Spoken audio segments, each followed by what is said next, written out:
हे दुख भंजन मारुति नंदना, सुन लो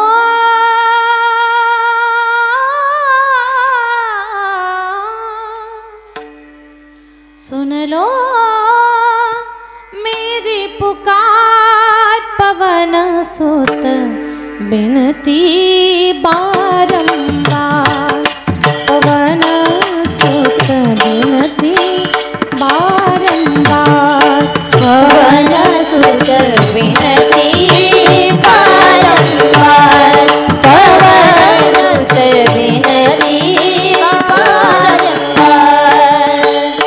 अष्ट सिद्धियों निधि के दाता, दुखियों के तुम भाग्य विधाता, दुखियों के तुम भाग्य विधाता, सिया राम के काज सवारे, सिया राम के काज सवारे, कर दुखों से पार, पवन सुत बिनती बारंबार, पवन सुत बिनती बारंबार, पवन सुत बिनती बारंबार,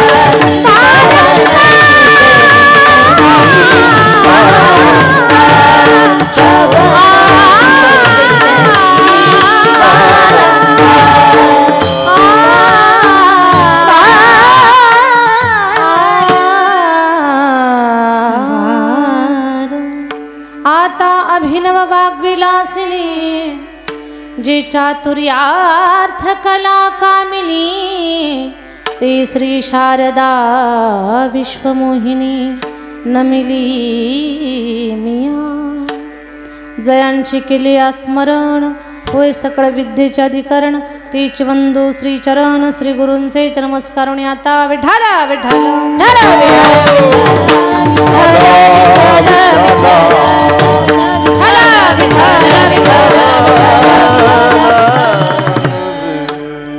आपुलिया हिता जोसे जागता, धन्य माता पिता तयाचिया, कुळी कन्या पुत्र होती जे सात्विक, तयाचा हरिक वाटे देवा।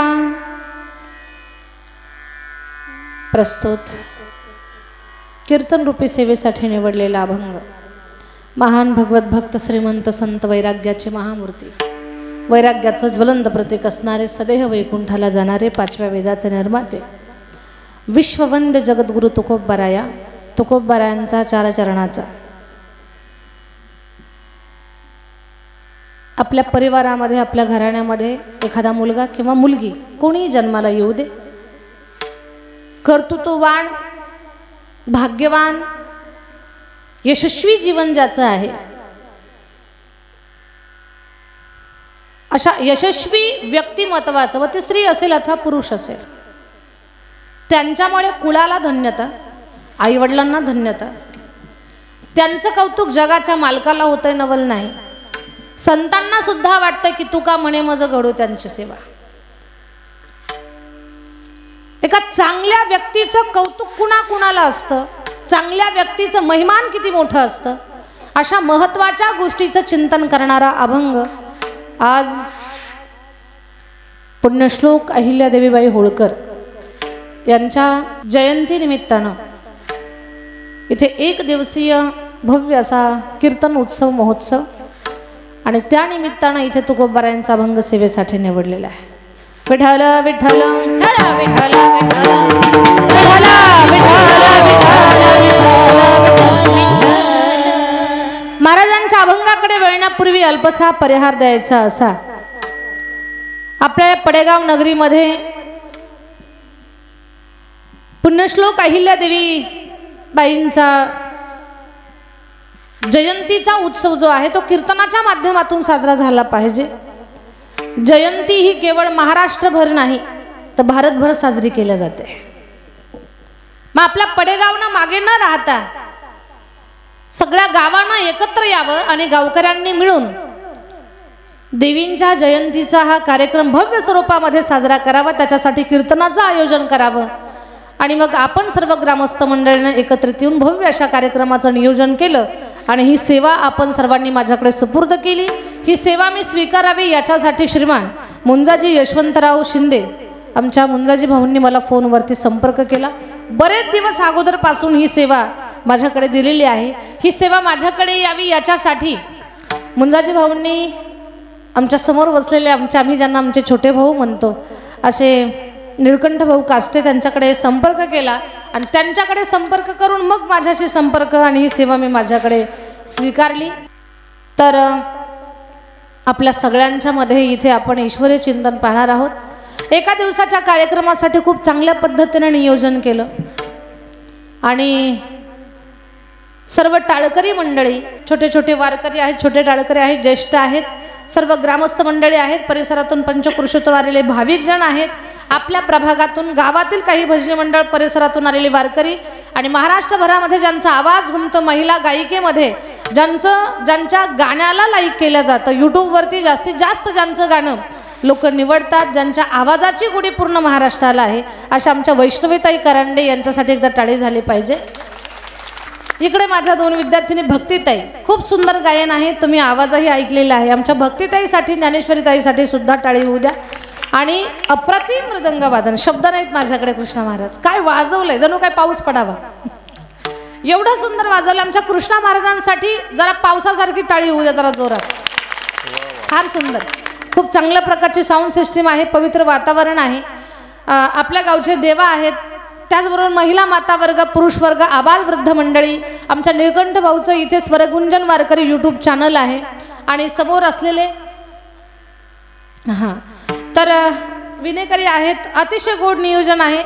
आपल्या गावातील काही महाराज मंडळी असतील, परिसरातून आलेले भाविकजन असतील, ज्ञात अज्ञात महाराज मंडळी, आपल्यामध्ये कोणी कथाकार, कीर्तनकार, प्रवचनकार असतील, तर या सगळ्यांच्या मध्ये आपण परमेश्वराचं चिंतन पाहू। अज्ञानानं एखादं महत्त्वाचं जर नाव राहिलं असेल तर माझ्यावर कोणी काही नाराज होऊ नका, खूप गरजेचं असेल तर मला सुचवा, अन्यथा आपल्या सगळ्यांच्या मध्ये आपण परमेश्वराचं चिंतन पाहणार आहोत। महिला माता वर्ग, पुरुष वर्ग, आबाल वृद्ध मंडळी, आपल्या सगळ्यांना विनम्र अभिवादन करून आपण चिंतनाला सुरुवात करू। विठ्ठल विठ्ठल विठ्ठल विठ्ठल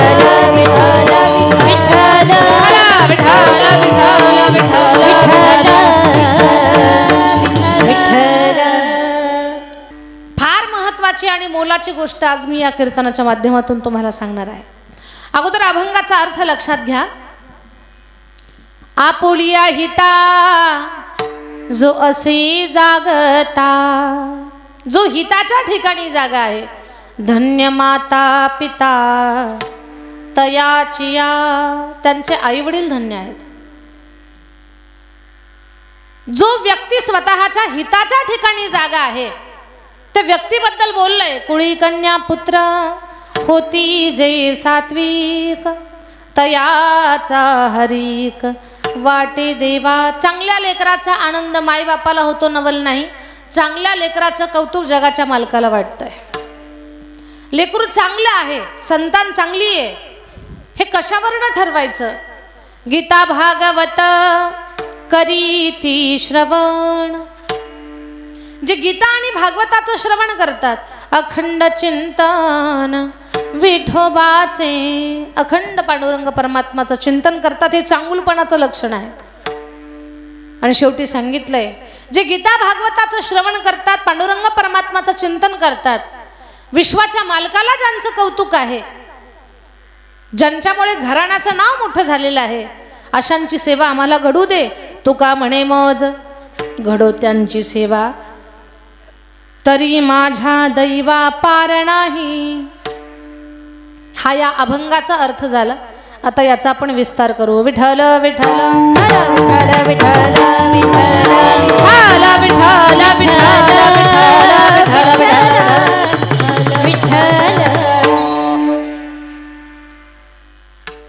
जन्माला तर सारेच येत असतात, पण जन्माला येऊन सारे जिवंत राहत नाहीत, कारण मर ही माणसाच्या जीवनातली न टाळणारी, टाळता येणारी गोष्ट आहे। पण या जगामध्ये जन्माला येऊन कायमचं जिवंत राहण्यासाठी, नावानं कर्तृत्वानं शिल्लक राहण्यासाठी आपल्याला आपली कर्म चांगली करावी लागणार आहेत. भगवान परमात्मानं जे आयुष्य, जी वेळ आपल्याला दिलेली आहे, त्या वेळेचा सदुपयोग आपल्याला करावा लागणार आहे. ज्याला वेळ कळाला, जीवनाचं महत्त्व कळालं, अशी माणसं या जगामध्ये अमर झाले, या जगात जिवंत राहिली. या नश्वर जगामध्ये इथे काही शाश्वत नाहीये. अस्थिरम जीवितम लोके अस्थिरे धन यौवने अस्थिरा पुत्रदाराश्च धर्म कीर्ती द्वयम स्थिरम. या जगामध्ये स्थिर काहीच नाहीये, फक्त आपण केलेलं चांगलं काम आणि त्या कामातून आपली झालेली कीर्ती, या दोन गोष्टी या जगामध्ये जिवंत राहतात. काही माणसं ना आकाशातल्या ताऱ्याप्रमाणे असतात. काहींच्या अंगी एवढे चांगले गुण असतात, जन्माला येतात आणि त्यांचं जगणं जगाला जगायला शिकवत असतं. त्याच्यामध्येच असणाऱ्या देवी पुण्यश्लोक अहिल्यादेवीबाई होळकर, ज्या तिथीला जन्माला आल्या, लक्षात घ्या, तिथी वार नक्षत्र काही लोकांच्या जन्मानं त्या ठिकाणी ते तिथ्यांना सुद्धा धन्यता प्राप्त होते, त्या तिथ्यांचा गौरव होतो.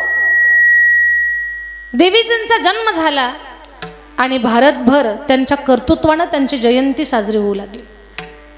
जयंती साजरी होण्यासाठी देवीजींनी किती चांगलं जगल्या, काय कर्तृत्व केलं, या सगळ्या गोष्टीवरती अगदी थोडक्यामध्ये प्रकाश टाकत मी अभंगाकडे वळणार आहे. थोडंसं माझं बोलणं कान देऊ नाही का? एक स्त्री काय करू शकत नाही, याचा आदर्श उदाहरण अहिल्यादेवीबाई होळकर या आहेत. एक कर्तृत्ववान स्त्री इतिहासाच्या पानावरती स्वतःच्या कार्याचे ठसे उमटवू शकते, पण त्याच्यासाठी मी स्त्री आहे हे डोक्यातून बाजूला ठेवून भगवान परमात्मानं मला मानवाचा जन्म घातलेला आहे आणि या जन्माला आल्यानंतर मी चांगलं काम करून मी माझ्या स्वतःच्या कर्तृत्वाचा ठसा उमटवू शकते, मी काहीतरी चांगलं करू शकते. त्यातून माणसंही त्या ठिकाणी अशी समाजाच्या किंवा माणसाच्या मनामध्ये घर करून राहतात. इतिहासाच्या पानावरती त्यांच्या चरित्राचे धडे तयार होत असतात.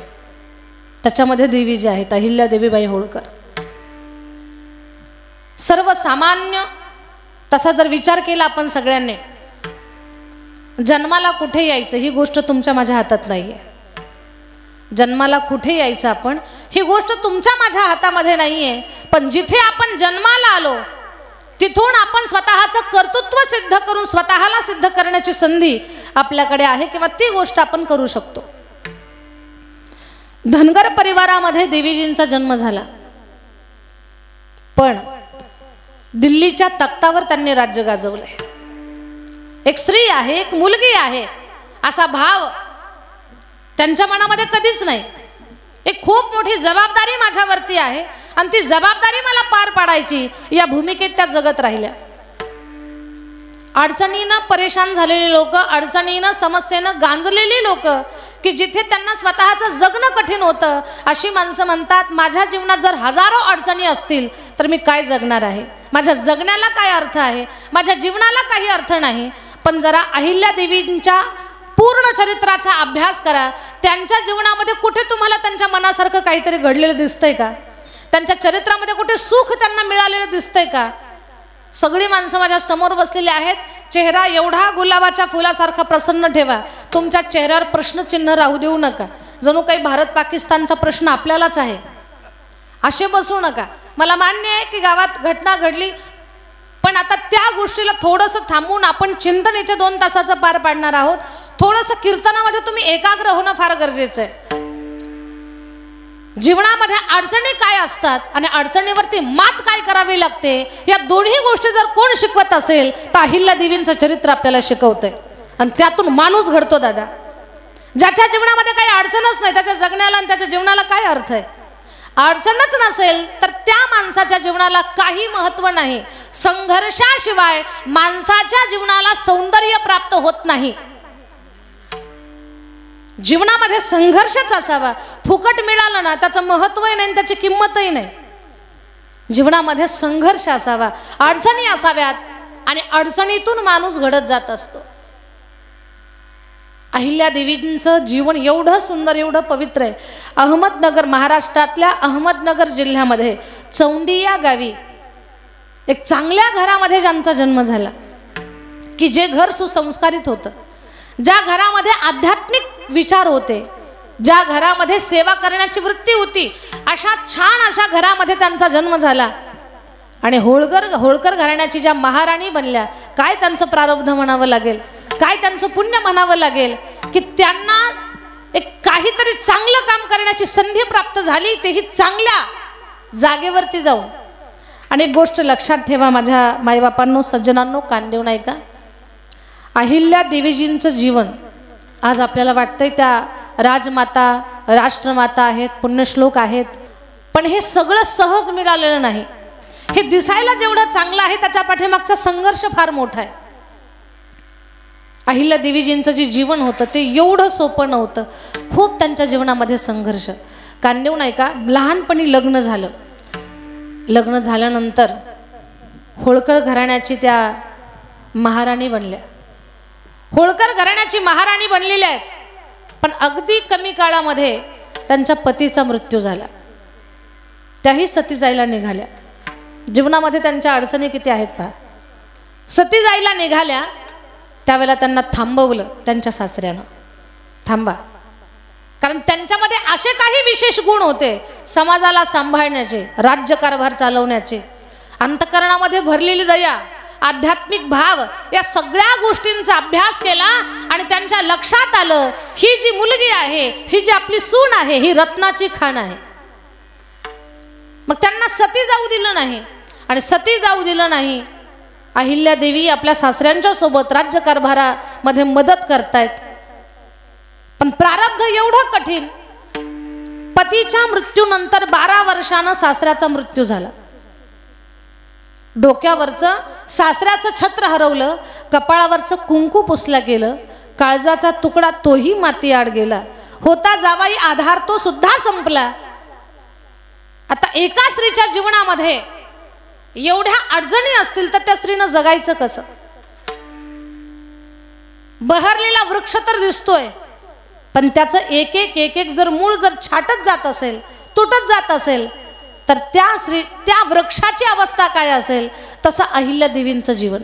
मला सांगा, कपाळावरचं कुंकू संपल्यानंतर स्त्रीची अवस्था काय होते. आधार होता सासरा छत्रासारखा, सावलीसारखा, तो सुद्धा संपला. एका स्त्रीनं करायचं काय.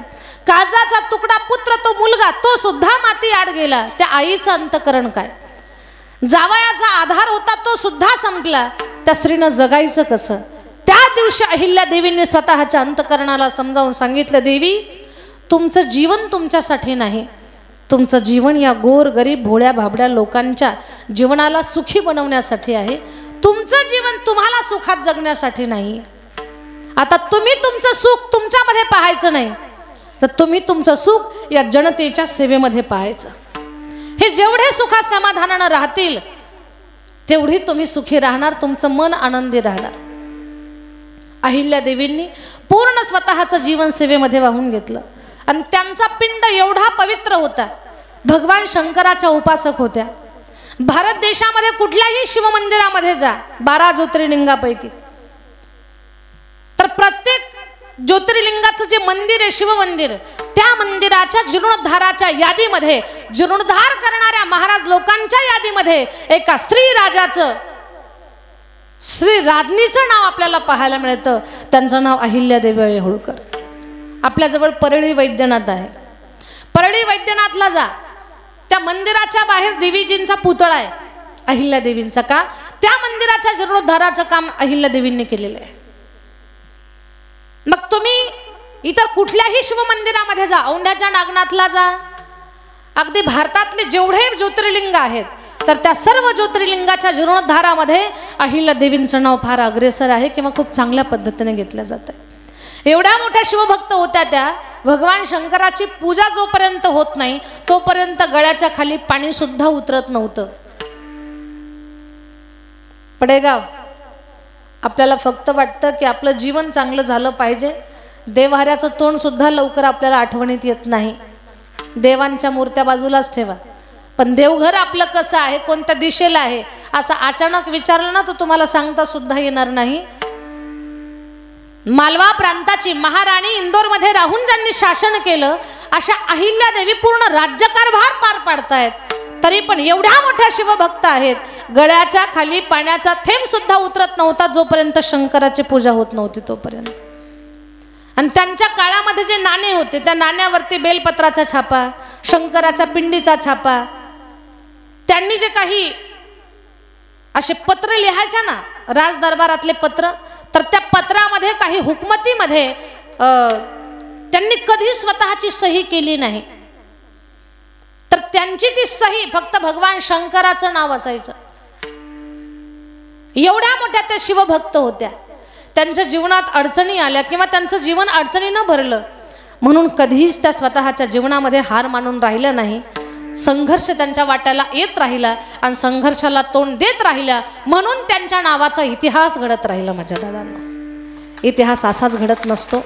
आज अहिल्यादेवींच्या जयंत्या असतील हे उगीच होत नाहीत, त्यांचं कार्य तेवढं महान आहे. त्यांच्या त्या चरित्रातून, त्यांच्या त्या इतिहासातून आपल्याला नवीन जीवन जगण्याची उमेद मिळते. देवीजींच्या चरित्रामध्ये एक समस्या नाही, एक गोष्ट कांदेव नाही का. एक गाणं आपण नेहमीच ऐकतो, हाती तलवार राणीची कीर्ती जगभर, हाती तलवार राणीची कीर्ती जगभर, हाती तलवार राणीची कीर्ती जगभर, हाती तलवार राणीची कीर्ती जगभर, हाती तलवार राणीची कीर्ती जगभर, हाती तलवार राणीची कीर्ती जगभर, हाती तलवार राणीची कीर्ती जगभर, हाती तलवार राणीची कीर्ती जगभर, हाती तलवार राणीची कीर्ती जगभर, हाती तलवार राणीची कीर्ती जगभर, हाती तलवार राणीची कीर्ती जगभर,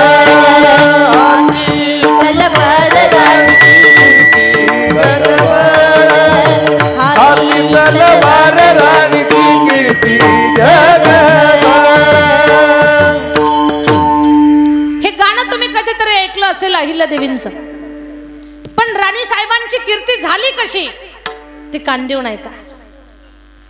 सासराचा छत्र डोक्यावर नाही, कपाळावरचं कुंकू नाही, काळजाचा तुकडा सुद्धा नाही, एकटी स्त्री शासन करते आणि एकट्या स्त्रीचं शासन काही लोकांना सहन होईना.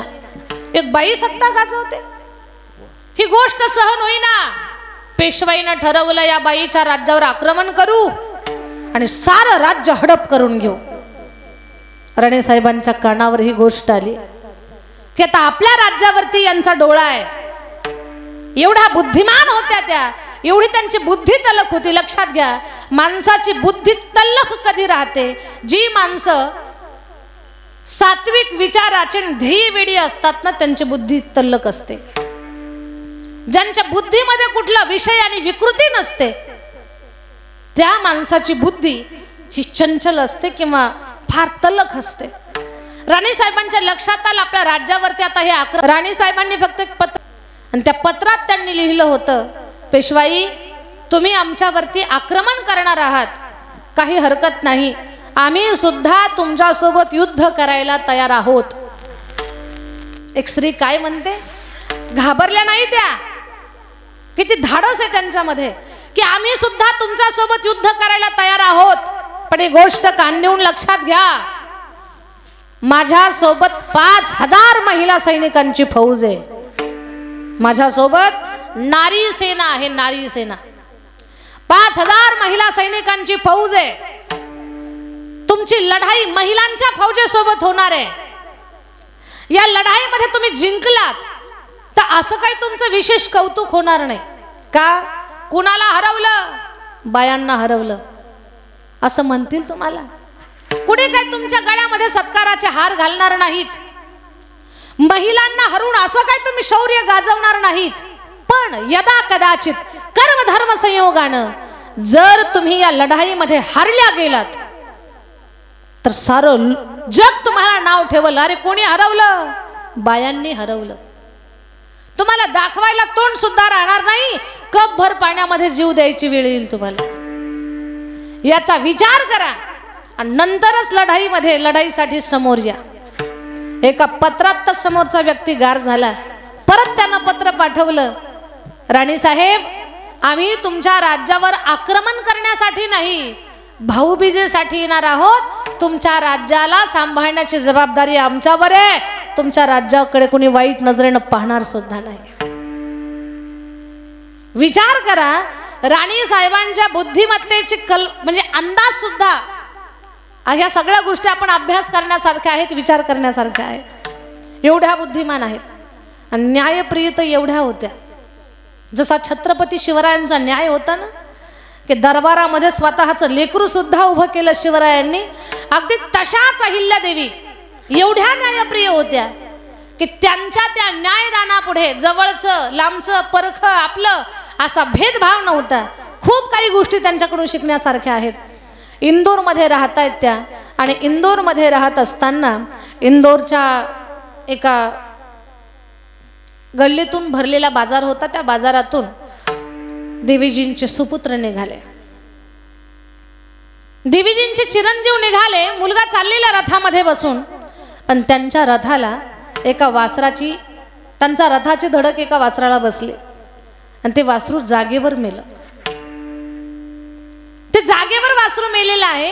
त्या वासराची जी माय आहे, गाय, ती गाय रडते आणि तिथं बसलेली जवळ त्या बछड्याजवळ. थोड्या वेळानं त्याच रस्त्यावरनं अहिल्यादेवींचा रथ निघाला आणि देवींनी पाहिलंय की गाय रडते. त्या स्वतः धार्मिक प्रवृत्तीच्या होत्या, अंतःकरण कोमल होतं त्यांचं, शासन गाजवत होत्या. राजा जनकासारखे त्यांची अवस्था होती. अंतःकरण कोमल होतं. पाहिलं त्यांनी, गाय रडते, तिचं बछड धडक देऊन खाली पडलेलं आहे. अरे कुणाची धडक लागली, कोणी मारलं या बछड्याला? जेव्हा चौकशी केली तेव्हा उत्तर मिळालं की या बछड्याला आपल्या मुलाच्या रथाची धडक बसलेली आहे.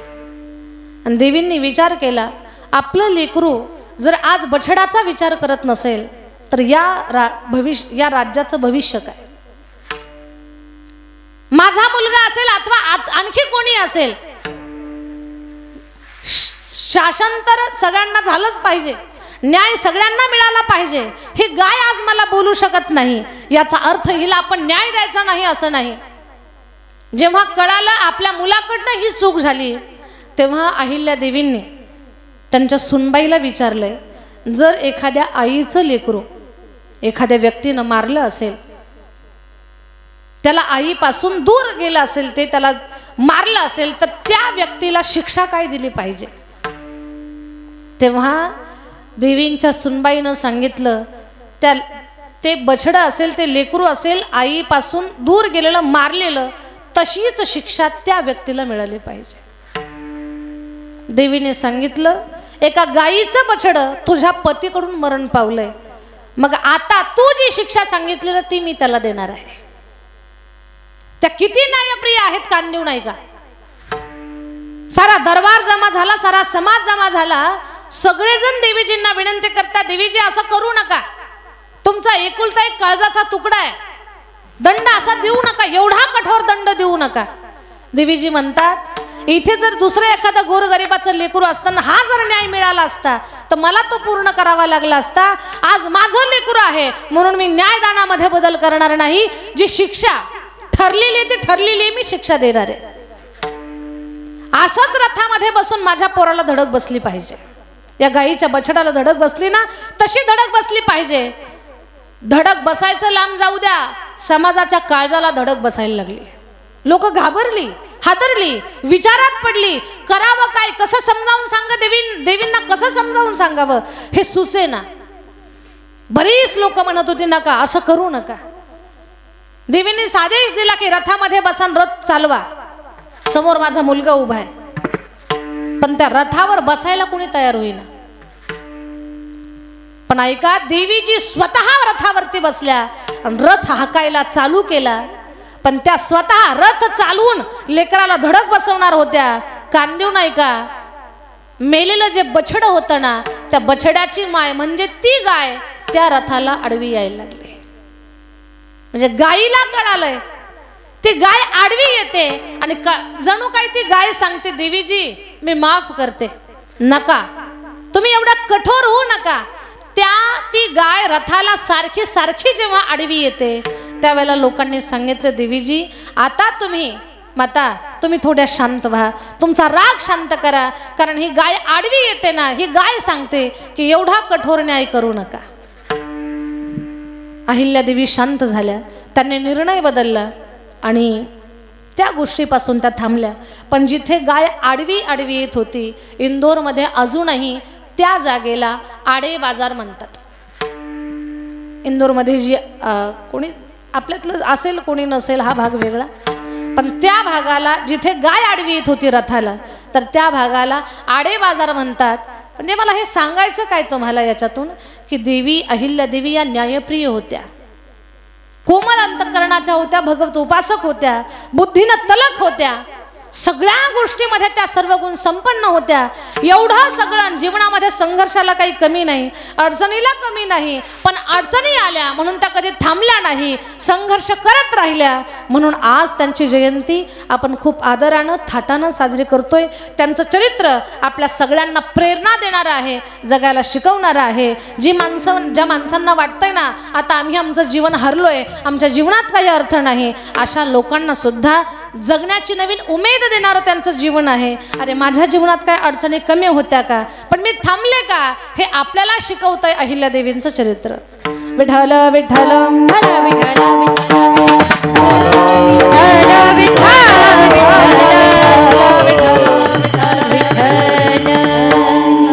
आपल्याकडे आता वेळ कमी राहिलेला आहे, त्याच्यामुळे देवीजींच्या चरित्रावरती प्रकाश टाकत आपण अभंगाकडे वळू. अभंग जगद्गुरु तुकोबारायांचा आहे. माझे जगद्गुरु तुकोबाराय खूप महान आहेत आणि अहिल्यादेवींसारखे रत्न जेव्हा एखाद्या परिवारामध्ये जन्माला येतात ना, एखाद्या घरामध्ये गावामध्ये जन्माला येतात ना, त्यावेळेला त्या लेकरांचं कौतुक काय हे सांगण्यासाठी महाराजांचा अभंग आहे. महाराज अभंगाच्या पहिल्या चरणामध्ये सांगतात, आपली अहिता तुझे जागता, आपली अहिता तुझे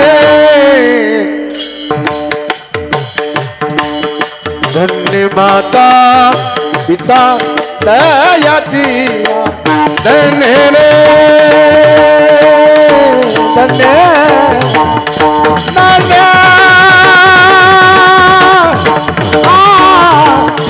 माता पिता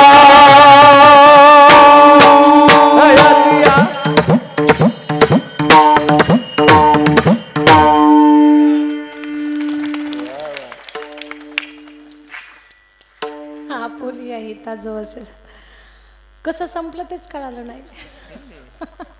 एकदा टाळी वाजवा भगवान महाराजांसाठी.